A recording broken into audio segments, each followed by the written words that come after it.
سوال یہ ہے کہ سائنسز بدلتی ہیں اور قرآن مستقل ہے، تو کیا اگر آج ہم کسی سائنسی نظریے کی حمایت کریں گے اور کل وہ بدل جائے گا تو کیا قرآن بھی غلط ثابت ہو جائے گا؟ خواتین و حضرات، ایسا بالکل نہیں ہے۔ سوال بہت اچھا ہے مگر تھوڑی سی اس میں کمی ہے۔ ہم صرف اس سائنسی حقیقت کو پرفیکٹ مانتے ہیں جو قرآن کے قریب آ جاتا ہے۔ جیسے میں نے آپ سے کہا کہ 2-3 ہزار سال سے تخلیق کائنات کے تھیسس چینج ہوتے رہے، حتیٰ کہ جیسے آپ دیکھو کہ کائنات میں نیوٹن جو ہے تھیوری جو ہے کشش کی، وہ بھی انڈر سٹریس ہے اور بدل رہی ہے۔ اسی طرح اگر آپ دوسری طرف دیکھیں تو آئنسٹائن کے نظریہ جو ہے وسیع تر کائنات کا، یہ اس لیے نہیں بدل رہا، اس کے بارے میں کوئی شک و شبہ نہ ہو، یہ ان لمیٹڈ ٹروتھ سمجھا جا رہا ہے کہ یہ قرآن کے قریب آ گیا ہے۔ وَالسَّمَاءِ بَنَيْنَهَا بِأَيْدٍ وَإِنَّا لَمُوسِعُونَ، کہ ہم نے آسمانوں کو اپنے زور قوت سے بنایا اور یہ میں پھیلا رہا ہوں۔ جب اللہ نے کہہ دیا میں کائنات پھیلا رہا ہوں تو 3,000 سال تک سائنس اس فیکٹ کے قریب نہیں آئے۔ اگر 19 سینچری میں اگر آئنسٹائن کے ذریعے اس نے یہ حقیقت ڈسکور کر لی کہ کائنات پھیل رہی ہے تو وہ قرآن کی آیت کے قریب آ گیا۔ ہم اس لیے اس حقیقت کو سائنسز میں تسلیم کر لیں گے جو قرآن کے قریب آ جاتی۔ جیسے جب خدا نے کہا وَجَعَلْنَا مِنَ الْمَاءِ كُلَّ شَيْءٍ حَيٍّ، کہ ہم نے ہر حیات کو پانی سے پیدا کیا، تو یہ فائنالٹی ہے جو چینج نہیں ہو سکتی۔ اب دیکھنا یہ ہے کہ سائنسز کتنی دیر میں اس کے قریب پہنچتی ہیں۔ تو تصور یہ نہیں ہے کہ ہم سائنسی دلائل کو کوٹ نہیں کر رہے ہیں قرآن کی حکیم، ہم جب ادھر سے تصدیق آ جاتی۔ Let me tell you one thing, اب میں قرآن کی کسی آیت کے استنباط کے لیے کسی بھی علماء کے اسکول کو نہیں ڈھونڈ سکتا۔ پھر آپ کیا کریں گے؟ اب کسی بھی قرآنی آیت کے استنباط کے لیے آپ کسی قسم کے پرانے صوفیانہ یا مولویانہ علم کا سہارا نہیں لے سکتے۔ پھر کیا کرو گے آپ؟ فار ایگزامپل میں سے وَلَكُمْ فِي الْأَرْضِ مُسْتَقَرٌ وَمَتَاعٌ إِلَىٰ حِینٍ، کچھ عرصہ ہم نے آپ کو زمین پہ چھوڑ دیا۔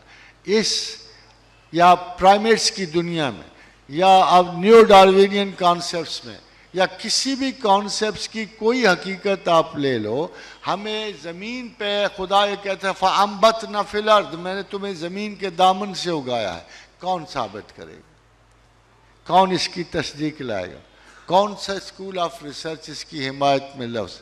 اگر مجھے کوئی غیر پوچھ بیٹھتا ہے کہ خدا یہ کہتا ہے میں نے تمہیں زمین کے دامن سے اگایا، پھر خدا کہتا ہے ہم نے کہا قُلْنَا اهْبِطُوا بَعْضُكُمْ لِبَعْضٍ عُدُوٌّ وَلَكُمْ فِي الْأَرْضِ مُسْتَقَرٌّ وَمَتَاعٌ إِلَىٰ حِینٍ، ہم نے تمہیں آسمان سے گرایا، تو گرایا کس کو، اگایا کس کو؟ تو کہاں سے آپ لاؤ گے اس کو کیسے مطابقت دو گے؟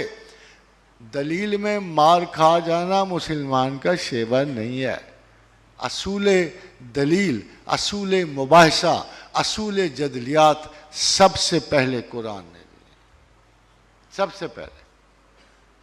اور کہا کہ جب ان کو بلاؤ، جب آپ ان کو تبلیغ میں ان کو بلاؤ اپنے ادعو الی سبیل ربک بالحکمت، اگر آپ نے لوگوں کو دین کی طرف بلانا ہے تو انگلیاں مار مار کے نہیں بلاؤ، مسلوں سے نہیں بلاؤ، حکمت اور علم سے بلاؤ۔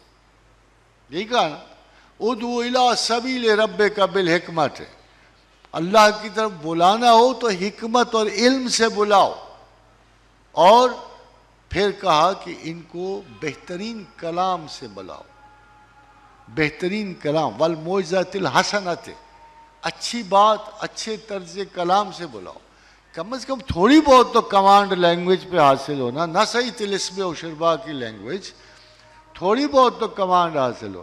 مگر سب سے امپورٹنٹ تیسرا حصہ ہے وَجَادِلْهُمْ بِالَّتِي هِیَ أَحْسَنُ، کہ جب بحث کر تو طریق آسن سے کر، پراپر آرگومنٹ سے کر، کنونسنگ ایبلٹی سے کر، پھر آپ ان کو قائل کرنے کے قابل ہوگے۔